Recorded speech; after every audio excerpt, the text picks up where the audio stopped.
Jofar Vorin of Laxaria. Back in 1851, a man was found roaming in a dazed state in Frankfurt an der Oder, a small German village.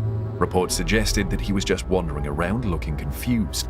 When the local authorities questioned him, he managed to tell them in broken German that his name was Jofar, or maybe Joseph Vorin, and he was completely unaware of his whereabouts. He had no idea where he was at the time. He also claimed that he came to Germany looking for his brother, but somehow got caught up in a shipwreck in an unknown location. He kept insisting that the languages he was speaking were Laxarian and Abramian. He claimed to be a citizen of Laxaria, a place no one had heard of before as it didn't exist. Vorin allegedly explained to the authorities that Laxaria was located in a continent-like region of Ermt named Sakria, but no one besides Vorin knew of this place. He was also unable to retrace his trip to that point on a map. He explained that his religion was Christian in form and doctrine, but was called Ispatian. The Laxaria he spoke of was supposedly hundreds of miles from Europe, and there was a vast ocean separating the country from it. He didn't recognize the name of continents as we know them. He revealed more about his version of Earth and said that the Earth he knew was divided into 5 main regions named Sakria, Aflar, Aslar, Auslar, and Uplar. He fluently spoke 2 languages unknown to us. It is believed that he was transferred to Berlin for further investigation. However, some retellings claim that he threw himself out of the carriage in what looked like a hysterical fit and escaped on his way there. He was never seen again, just like the man from Taured. There is no official record of how he looked or where he went. So was this all some kind of elaborate prank? Or was there a glitch in the Matrix that brought Vorin to our version of the universe? No one can say for sure. It is the story of Gavin, a genius who apparently knew the secret of hopping between different time frames. This story was told by a Redditor about an event in his childhood. He claimed he was a fairly normal kid who spent a bit too much time on the computer though, and had friends among the nerdy and the popular. It all started when he met this nerdy kid called Gavin because of a shared interest in a game called World of Warcraft. Gavin was a really socially awkward guy in real life, although he was a cool dude to talk to online. He was also a genius with an IQ of around 180. He and Gavin visited each other's houses a lot after they became good friends. They would just hang around, play World of Warcraft, watch videos on YouTube, or play chess.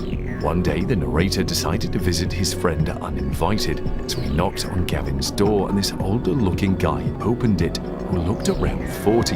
He had a little bit of grey hair and a beard. The narrator assumed this was Gavin's dad because they looked eerily similar, but then he remembered that Gavin didn't have a dad, so he was a relative, or so he thought. When he asked if Gavin was home, the stranger laughed and said he was Gavin. He found it weird, but could it be a coincidence, or Gavin was simply named by his uncle? So he told the older stranger that he was looking for the younger Gavin and described him to the guy. To the narrator's surprise, the stranger started looking uneasy. After some hesitation, he said Gavin was not home and told him when Gavin would be home. So the narrator went back to the time he was told, and sure enough, Gavin was home. He told Gavin about his encounter with his relative, but Gavin said he had no relative by that name. He also claimed to be at home while the narrator spoke to the older Gavin. Apparently, that was older Gavin from the future.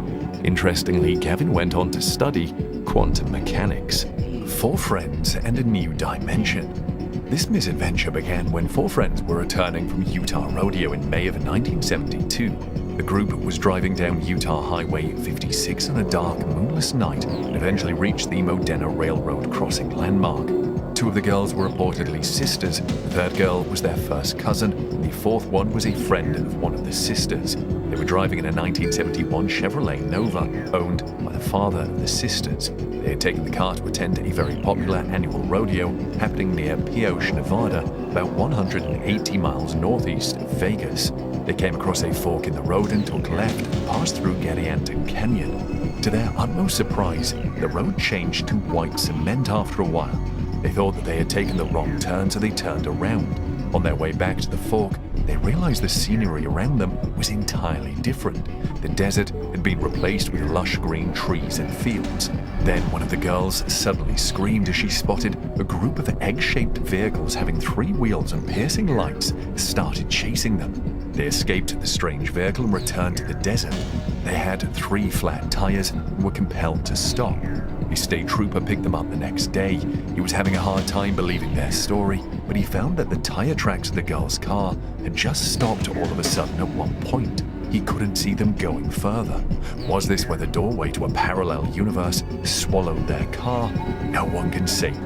Sometimes an event jolts you into reality, or in the case of this young man, into an alternate reality.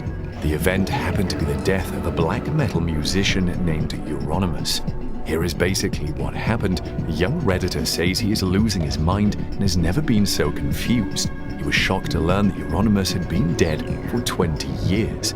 Apparently, he was listening to music made by a much older person named Euronymous, but he was shocked to see a younger picture of the musician with R.I.P. inscribed on it.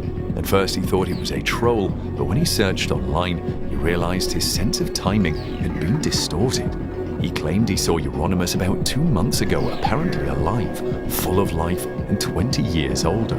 His favorite musician apparently also had a sold-out show, was helping Norwegian kids who had come to idolize him. However, in another universe, Euronymous was murdered by a man named Vikernes in 1993. Interestingly, the narrator claimed he couldn't log into his Earthscape account and no one was on Messenger, apparently referring to the old chatting platform owned by Microsoft. The narrator was on the verge of checking himself into a mental hospital, but we hope somebody is able to explain to him he might have fallen into a parallel universe.